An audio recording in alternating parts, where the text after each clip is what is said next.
We live here in rural Texas on about 2.5 acres. We wanted to live a sustainable lifestyle.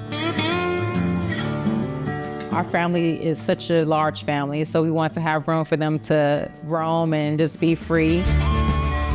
We grow our own vegetables and raise our own animals for food. We have solar panels to generate our own electricity, which is where electric vehicles really come in for their resiliency and stability. We're able to generate our own fuel. It's all about being self-sufficient. It's the American way. You can determine how you control your life. We're a family of 7. Children are expensive. We put at least 100 miles on the vehicle, for me, easily a day. Our kids are totally unaware of any vehicle maintenance. They were brought into the EV lifestyle right when they received their license. So a gas car, what is that?